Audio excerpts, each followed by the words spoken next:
Google's DeepMind makes a big step forward in understanding life at the molecular level. Apple touches a nerve with its latest ad, which can only be described as tone deaf. Elon Musk's Neurolink's first human experiment has some problems, and a stark warning about the absolute devastation of the U.S. economy if tensions lead to conflict in Taiwan. All this and more on the Murphy's Law edition of #Trending. I'm your host, Jim Love. Let's get into it. In the quest to unravel the mysteries of how life works at the molecular level, researchers have a powerful new tool at their disposal. Google's artificial intelligence lab, DeepMind, has unveiled the latest version of its AlphaFold program that can predict the complex interaction between proteins, DNA, RNA, and other biomolecules. It's an impressive technological leap, but one that still comes with some key caveats. AlphaFold first made waves in 2020 when it cracked what was called the protein folding problem, determining a protein's 3D shape from its amino acid sequence alone. This new AlphaFold 3 model exponentially expands on that, striving to model the interplay between nearly all the molecules that drive biological functions within our cells. As DeepMind CEO Demi Hassabis puts it, understanding these dynamic interactions is crucial, as it's the binding, folding, and changing shapes of molecules that dictate whether vital processes work properly or go awry, potentially leading to disaster. Accurately modeling these could open up new paths to drugs, vaccines, or even hardier crops. However, the AlphaFold team acknowledged this latest AI is not a magic solution quite yet. In tests published in Nature, its predictive accuracy ranged from just 40 to 80%, depending on the type of molecular interaction.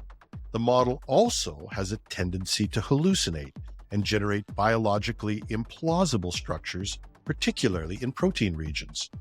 So while it's a powerful tool, AlphaFold 3 at this stage is about rapidly narrowing down possibilities for deeper study using traditional techniques rather than an absolute answer.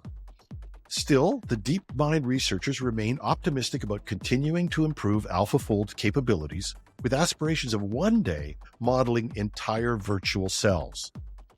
As imaging technologies also advance to provide more high-quality data on molecular dynamics, that could further propel what AlphaFold AI can learn. For now, this latest iteration provides an exciting but a limited window into the countless interactions that give rise to all life on Earth. It's a scientific frontier where human researchers and artificial intelligence are working in tandem to push the boundaries of knowledge. Apple has found itself on the receiving end of some harsh criticism from celebrities and artists over a new iPad advertisement meant to showcase the device's creative capabilities.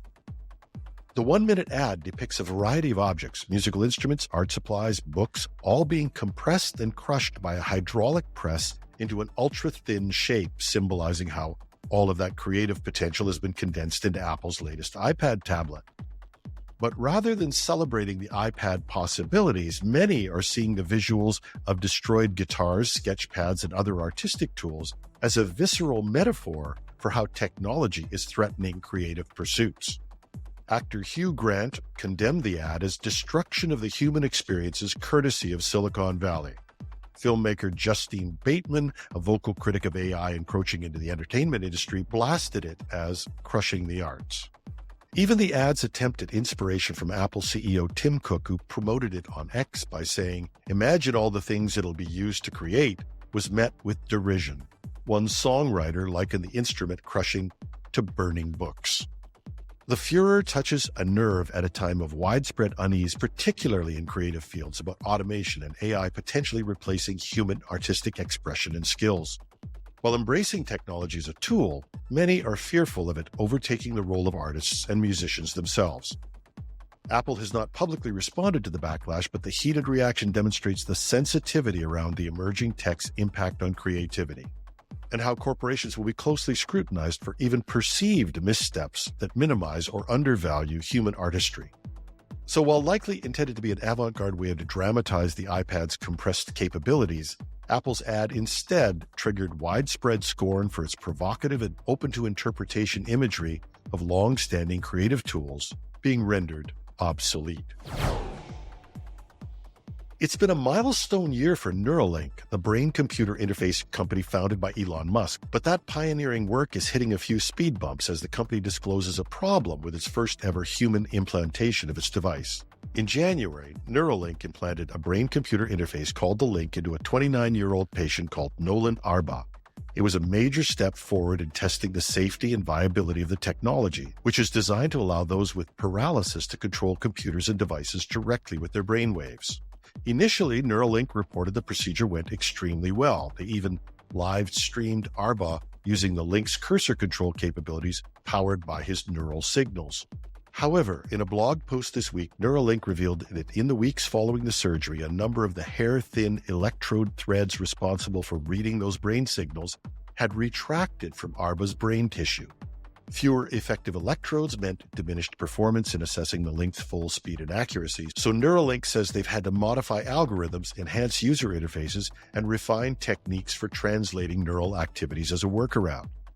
The company didn't specify exactly how many of the 64 electrode threads had pulled back, but maintained the partial retraction had not posed a safety risk to the patient. Still, it's an unintended wrinkle in this pioneering human trial. Neuralink says Arba continues using the system for up to 10 hours a day on weekends, and the blog post quotes him as calling it as a way to reconnect with the world despite the glitches. Of course, brain-computer interfaces are an immensely complex technological frontier still in its earliest stages. Problems and setbacks are inevitable as teams like Neuralink's push the boundaries into uncharted medical territory. This revelation shows the long road of rigorous testing still ahead to ensure not just the effectiveness of the device, but the safety over the long term when implanted into the brain. It's a reminder that for all the ambition around this sci-fi-like technology, the human factor requires extreme caution and precision.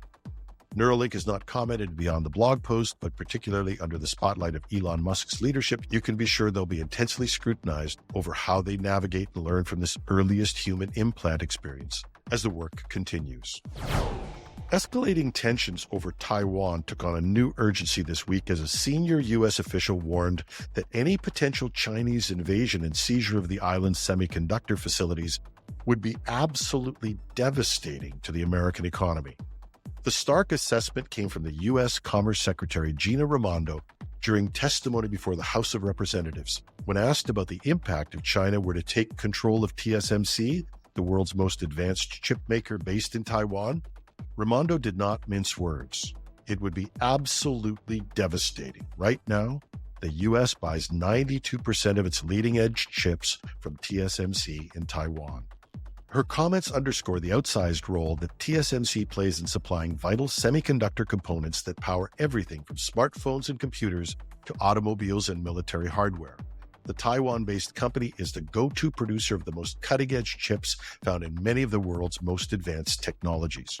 Raimondo's dire economic warning comes as the U.S. has ramped up government subsidies and incentives aimed at bolstering domestic chip production as a way to reduce this dependency on Taiwan and other Asian suppliers. Just last month, her department awarded TSMC's Arizona subsidiary a $6.6 billion grant to support the company's new $65 billion semiconductor plant being built in Phoenix. It's part of the U.S. CHIPS Act, providing over $50 billion to reshore more chip-making capacity stateside.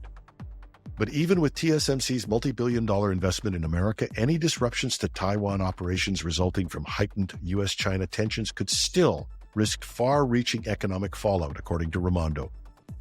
A major study estimated U.S. chip prices could spike by nearly 60% in such a scenario.